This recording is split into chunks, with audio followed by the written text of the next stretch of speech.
Welcome back to Intelligent Investment Today, the podcast concerned with all things value investing. In each episode, we take a different topic from the investment landscape and try to apply the lessons laid down by the man widely regarded as the founding father of the craft, tutor and mentor to Warren Buffett no less. We are naturally talking about the late, great Benjamin Graham. In this episode, we're going to approach value investing from a rather unexpected angle. Not through balance sheets, not through valuation models, not through case studies of corporate triumph or failure. Instead, we're going to examine a behavioural pattern that seems to be common among all value investors. A pattern that manifests not merely in portfolios, but in supermarkets, car parks, and occasionally even at the thrift store. We're going to be asking a deceptively simple question. Why do value investors so often appear to be so frugal?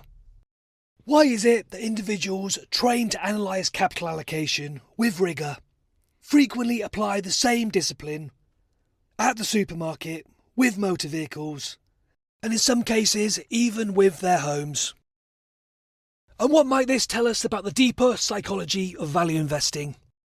Because investing, as Graham repeatedly reminded us, is not about brilliance.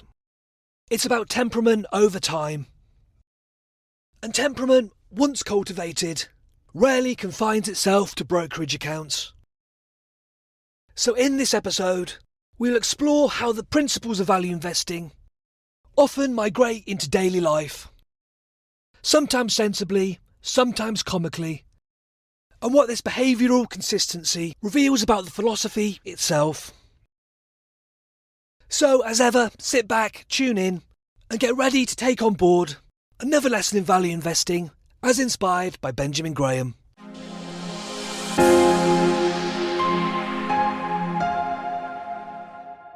So let us begin at the beginning. In my case, that beginning involves my mother. My mother will only ever buy second-hand clothes. Now, just to clarify, this was not born of desperate necessity.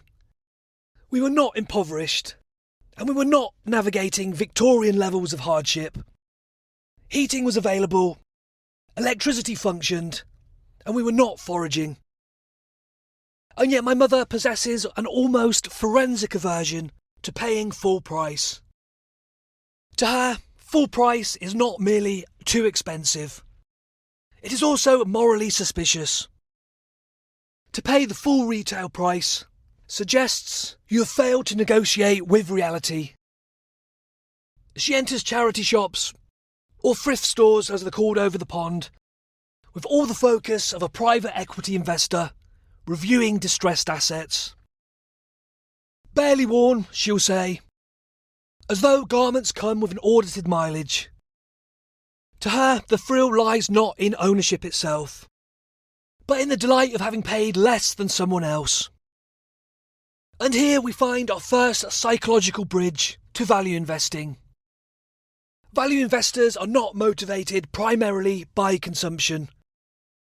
They're motivated by mispricing.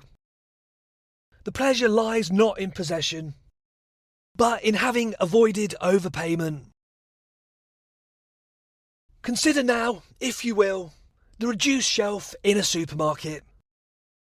On the shelf sits an unloved and unwanted tin of baked beans, with a minor dent. The price reduced by 50%, yet the contents remain entirely intact. The nutritional profile is unchanged. The beans themselves have not endured emotional trauma. And yet the market, that is to say fellow shoppers, treat it as being impaired. Now replace tin of beans with company experiencing temporary headline risks. Replace the word dent with short-term earnings disappointment. And suddenly we find ourselves in very familiar territory.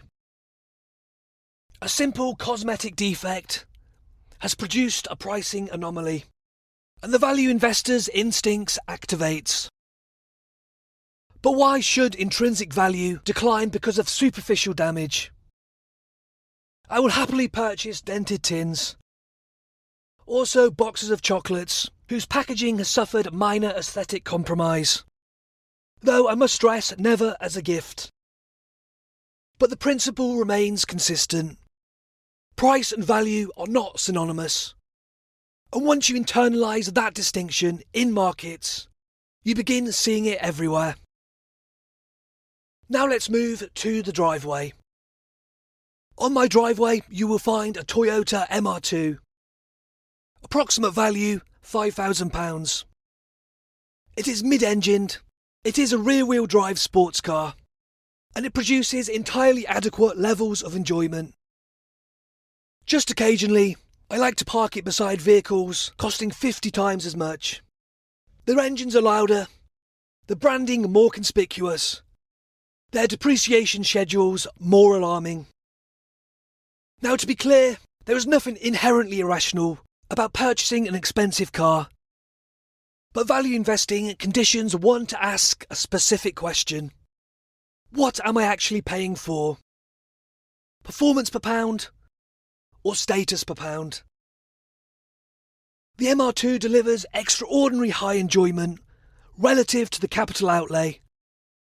It is, if you like, the value stock of sports cars. A value investor sees not merely a car, but a capital allocation decision. And once you've trained yourself to evaluate opportunity cost professionally, it becomes very difficult to suspend that instinct recreationally. Now, it would be misleading to suggest that value investors are indiscriminately austere. There are limits even for me. Despite my mother's example, I draw the line at purchasing second-hand clothes. Baked beans, yes. Chocolates with superficial packaging damage, yes. But previously inhabited footwear, absolutely not. Value investing is not about deprivation. It is about proportionality.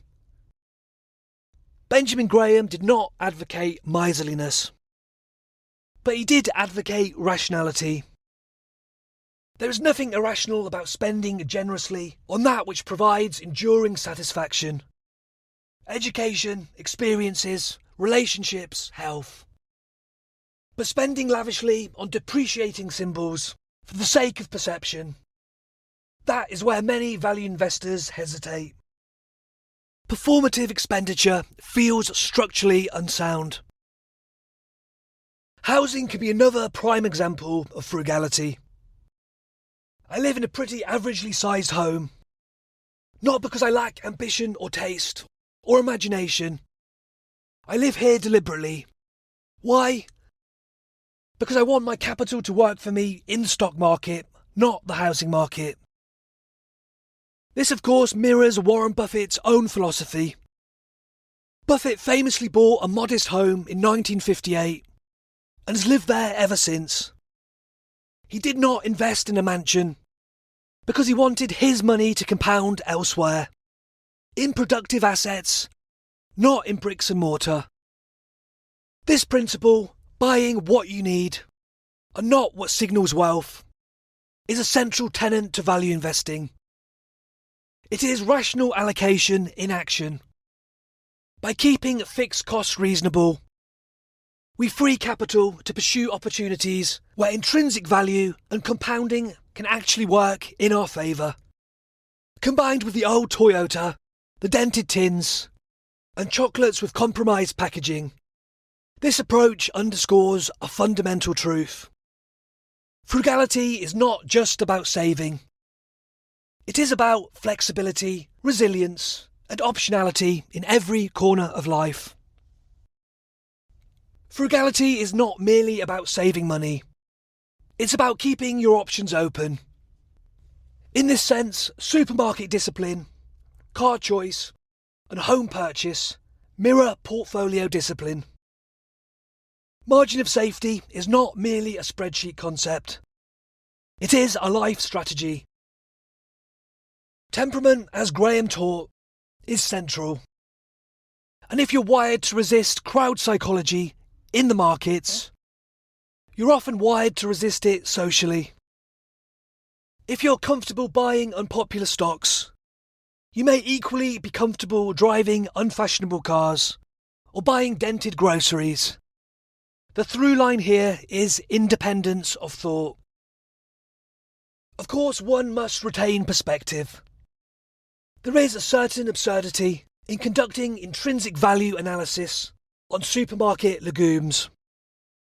And there is something faintly comical about explaining to acquaintances that one's vehicle is a capital-efficient transport solution. And yet beneath the humour lies coherence. The exact same mental model is operating. Price is what you pay. Value is what you get. Once you truly absorb that principle, it becomes virtually impossible to switch it off. Even in aisle 7 of the supermarket. So why do value investors tend to be so frugal in real life? Because the philosophy we hold dear reshapes perception. Because mispricing is fascinating. And because overpaying is irritating. So whether it's living in an averagely priced house like Buffett, driving a 22-year-old Toyota MR2, or buying dented tins of beans, frugality, when grounded in rationality, rather than fear, is not about having less. It is about allocating better. It is about distinguishing theatre from substance. And it is about ensuring that your capital, your most powerful tool, is allowed to work where it matters most. And on that note, we draw this edition of Intelligent Investment Today to a close. I do hope you've enjoyed it, and that this exploration of frugality and value investing has reinforced an important truth at the heart of the discipline. That the principles we apply to markets often shape the way we approach life itself. If you have found this episode worthwhile, do consider subscribing or adding to playlist. That way you'll be reminded whenever a new edition lands on your platform. I'm David Coombs. This has been Intelligent Investment Today.